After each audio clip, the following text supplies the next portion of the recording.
Hey guys, Mike in the Woods here. As you know, I'm super excited about something I call skatepacking, which is backpacking on an electric skateboard. Now, it doesn't specifically have to be an electric skateboard, it can be an electric scooter, unicycle, or bicycle. As the energy density of batteries goes up and the price of them falls through the floor, I think we're going to see an explosion in popularity of these types of backpacking and touring trips. In this video, I'll do my best to help you know what to look at when picking your electric rideable for backpacking and touring. And before we get started, subscribe if you're new to the channel, hit the like button if you find this interesting, and leave any questions you have down below. Let's get into the video. When figuring out what you want as your electric rideable backpacking companion, there's 5 main considerations that will heavily influence your choice.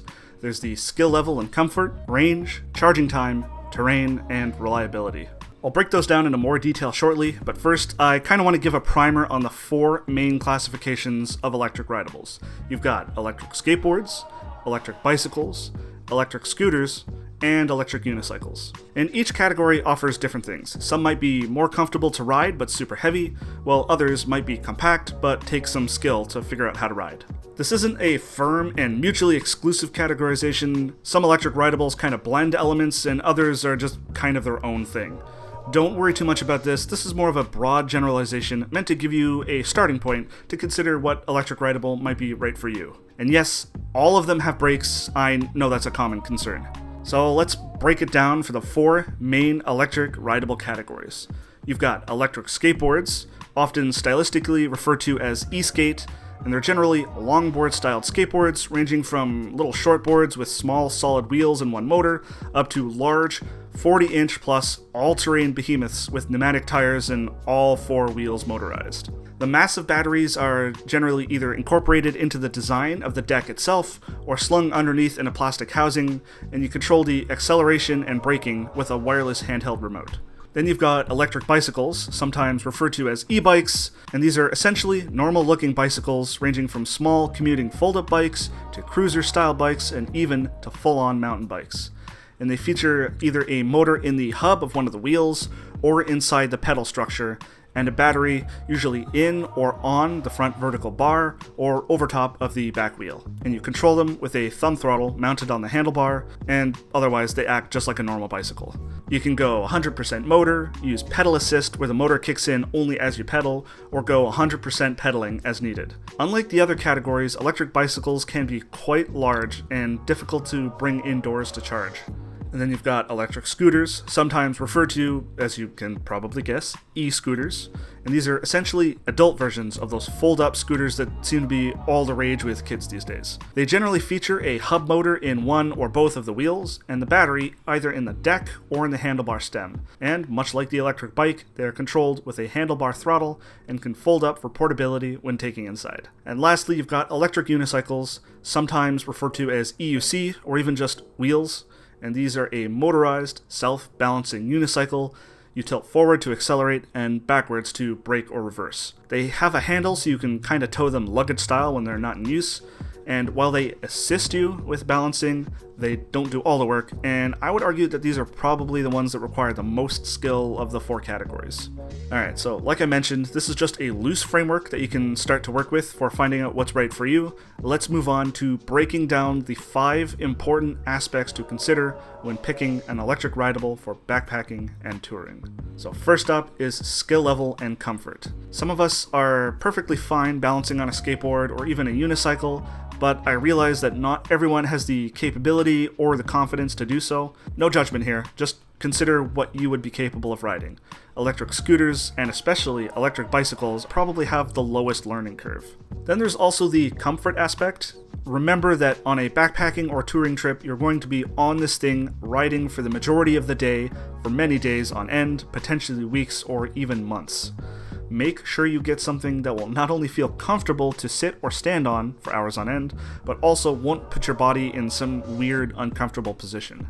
The next factor is range. Every electric rideable worth its salt will advertise what its expected range is, but do be advised that this is under a best case scenario, a rider of a certain weight, on flat open ground, during warm weather.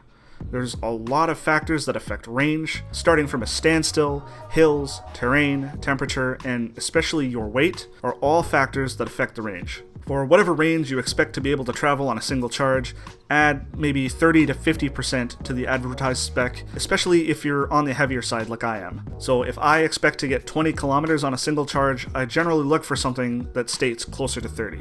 Electric rideables with larger batteries, read more range, tend to be more expensive, so consider how far you want to be able to travel between charge points during your adventure. And the next important aspect is charging time. How long does it take you to charge your battery from empty to full? And this directly relates to your range, as a charger rated for the same charging speed will obviously take longer to charge a bigger battery. However, there is thankfully some level of disconnect. Some battery packs are rated to be charged faster than others, and some offer a fast charger to charge up your device as fast as possible. Keep in mind how often you're going to have to charge on a trip, more than likely at least once daily. You probably don't want to have to charge it for 9 hours straight every day, unless you can guarantee that you'll be able to charge it overnight every night. You can go the route I did with 2 large hot swappable batteries that take 3 hours to charge simultaneously with a total range of 50 kilometers, or you can do something like what Tucker Doss did on his one wheel, shorter durations between charging stops but only 45 minutes to charge. Charging your battery is unfortunately one of the major trade-offs when doing a backpacking or touring trip on an electric rideable. It's about finding the sweet spot for what you'd like to do and the distances involved. The next consideration is the types of terrain you're going to be traveling on your backpacking or touring trip. Things like electric skateboards with street wheels, like the one I built, is really only good for paved trails and some very, very light off-road duty on hard-packed dirt or fine gravel trails. This maximizes my range on urban touring trips, but is useless for any backcountry stuff. I have a separate build in mind that I'm doing for that. Scooters can handle a bit more off-road than a street board, but for truly off-road travel, you'll probably be looking at something rated for that. Think about what your trip route is and make sure your chosen electric rideable is good for the terrain you'll encounter. And the final consideration is reliability. Obviously, some brands are more reliable than others. Read up on potential picks. Are there complaints about it breaking down? How reliable is the battery? Are there any parts that are considered consumable and expected to break and need replacing on a regular basis? For instance, pneumatic tires always have a risk of getting a flat. Or for another example, in my specific case, my electric skateboard is a belt-driven board, which has 2 belts that are expected to eventually break and need replacing. So I keep 2 spare belts with me for these touring trips. And it also never hurts to think up of a bailout plan if your rideable completely craps out on you mid-trip and you have to bail and head home. So, pretty simple, some points to consider for picking your electric rideable. It probably sounds more overwhelming than it actually is. It's really the same process you'd use for picking out any other useful piece of gear. Just make sure it does what you need it to.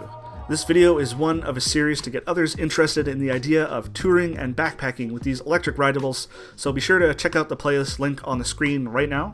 I plan on exploring this idea of skatepacking with my new board, with a series of escalating trips, eventually doing some long-distance province-to-province trips. Make sure you subscribe so you don't miss out on those cool trips. On my channel, I take a look at how fun, futuristic technology can intersect with traditional outdoors experiences, so be sure to check out my other videos as well. Hit the like button if you found this interesting, leave any questions you have down below. If you want to help out the channel, check out the links in the description. I have some really cool outdoors and EDC stuff on my online 3D print and paracord shop, as well as my Patreon if you want some really cool rewards. Thanks for watching, guys. I'll catch you next video.